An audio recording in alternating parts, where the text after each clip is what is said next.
Bonjour, je suis Vincent Andrès et encore une fois vous êtes sur une nouvelle vidéo de ma chaîne YouTube où on va reprendre là l'explication des setups lumière. Donc comme vous pouvez voir, je vais vous présenter un setup avec une seule source, une source vraiment très ciblée, elle arrose très peu sur le tour, c'est vraiment quelque chose qui est une lumière dure, vous voyez sur le visage, et qui fait bon voilà un petit halo autour, mais ça c'est parce qu'elle est un peu éloignée, mais vous voyez, le principal était d'éclairer le visage. On a d'ailleurs une partie qui est bouchée au niveau des pieds, voilà. Et là, sur le côté, très peu de lumière et surtout des choses très dures. Vous voyez, là, les ombres sont vraiment très marquées. Alors, je me suis servi pour ce setup d'un snoot, en fait, comme vous pouvez voir là.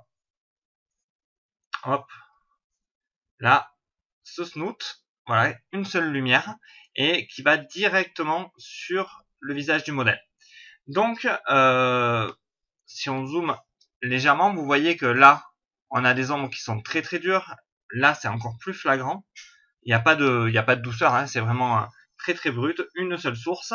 Et là, c'était pour essayer d'avoir un sentiment de peur, jouer là-dessus. Voilà.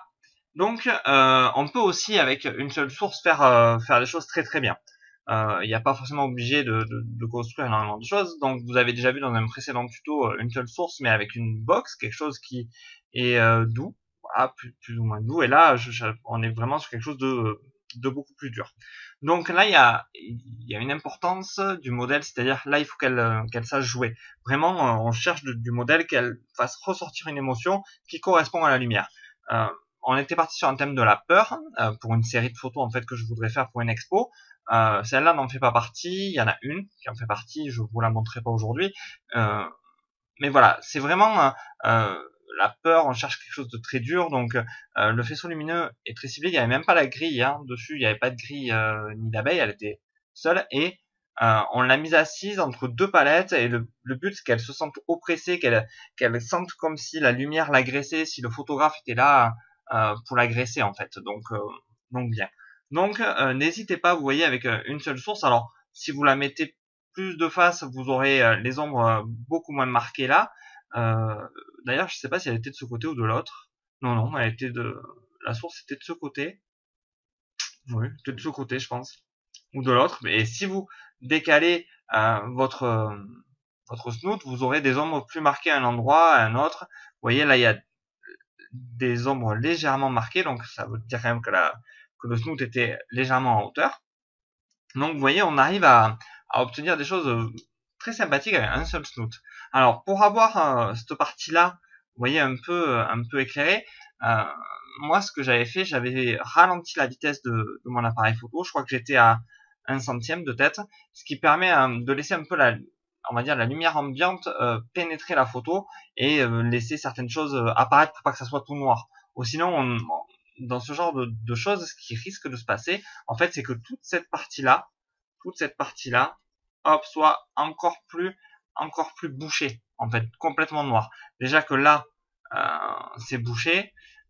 Mais bon, là c'était voulu. Vous voyez, même là c'est bouché. Ça c'était pas grave, c'était voulu. Mais laissez quand même de la place à l'environnement. Laissez un peu quand même ressortir ce qu'il y a derrière. Donc voilà l'utilité. Donc juste pour revenir sur un précédent tuto. Donc si on fait là on a du sombre et là on a un peu de clair. Enfin on va le faire différemment pour que ça soit encore plus parlant. On va là. Hop, on va séparer ces deux parties-là, là. Donc là, on a du sombre, là, on a du sombre, et là, on a du clair. Vous voyez, sombre, clair. C'est ce que j'avais parlé déjà dans un précédent tuto, de respecter ce genre de choses.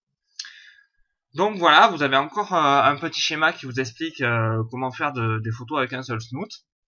Un seul point, enfin une seule source de lumière, là un snoot, donc pour avoir quelque chose de vraiment ciblé. Ça peut aussi vous servir le snoot pour mettre derrière et décoller le modèle du fond. Au lieu d'éclairer le modèle, vous éclairez directement le fond, ça vous fait un joli halo lumineux derrière et ça permet de détacher le modèle du fond, ça peut être sympathique aussi. Donc voilà, c'était juste encore un petit tuto rapide pour vous montrer des schémas de lumière, vu que c'est ce que vous me demandez pas mal, et vous donner aussi avec un résultat concret à côté, puisque c'est ce qui pêchait apparemment dans les autres vidéos.